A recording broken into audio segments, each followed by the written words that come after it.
নমস্কাৰ বন্ধুসকল, আপোনালোকক মোৰ চেনেললৈ পুনৰ এবাৰ স্বাগতম জনাইছোঁ। আজি এই ভিডিঅ'টো এই কাৰণেই বনাইছোঁ, মণ্ডল নোহোৱাকৈও আপুনি মাটিৰ জোখ কেনেকৈ লয় আপুনি জানিব পাৰিব।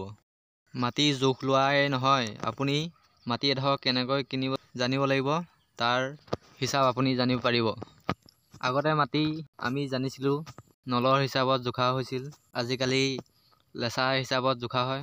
আজি আমি লেচাৰ হিচাপতে মাটিৰ জোখ উলিয়াবলৈ ওলাইছোঁ। ধৰি লওক দীঘলে 12 ফুট আৰু বহলে 12 ফুট হয়, তেতিয়া হিচাপ কৰি দুয়োটা আমি পূৰণ কৰোঁ, তেতিয়া আমি 144 বৰ্গ ফুট মাটি পাওঁ। এই 144 বৰ্গ ফুটেই হৈছে এক লেচা মাটি। 2 নম্বৰতে এতিয়া আমি জানো হওক এক কঠা মাটি। লেচাৰ পৰা আমি কঠালৈ কেনেকৈ উলিয়াম জানো হওক।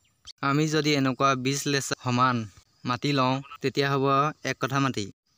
এতিয়া আমি যদি বৰ্গ ফুটলৈ যাবলৈ হ'লে আমি এক লেচা মাটিৰ লগত যদি 20 এটা পূৰণ কৰোঁ, তেতিয়া হ'ব এক কঠা মাটি। এক কঠা মাটিত কিমান বৰ্গ ফুট মাটি পাওঁ?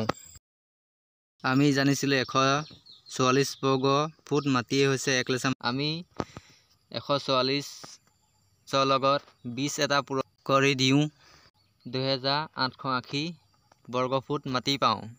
এয়াই হৈছে এক কঠা মাটি। 3 নম্বৰতে জানো আহক আমি 1 বিঘা মাটিত কিমান কঠা মাটি আহে। আমি যদি এনেকুৱা 5 কঠা মাটি লওঁ, তেতিয়া 5 কঠা মাটিয়ে হ'ব 1 বিঘা মাটি। আপুনি ধৰি লওক 1 কঠা মাটি ইজুকেল 1 লগত যদি 5 পূৰণ কৰি দিওঁ, তেতিয়া আমি 1 বিঘা মাটি পাওঁ। এনেকুৱা 5 কঠা মাটিয়ে 1 বিঘা মাটি হয়গৈ।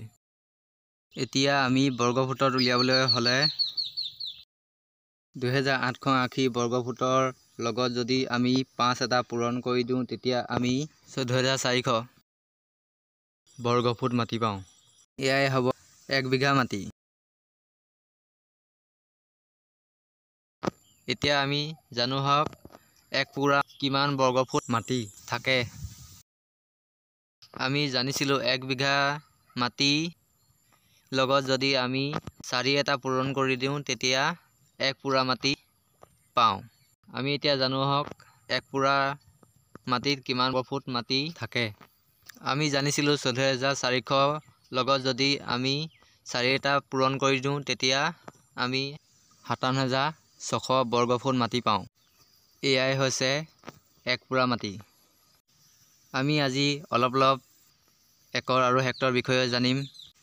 আপোনালোকে কেতিয়াবা মানুহে কোৱা শুনিছে, মোৰ ওচৰত 1 একৰ মাটি আছে বা 1 হেক্টৰ মাটি আছে। কিমান কঠা কিমান বিঘা মাটিয়ে হয় জানো আহক। 5 নম্বৰতে জানো আহক 1 একৰত কিমান বৰ্গ ফুট মাটি থাকে।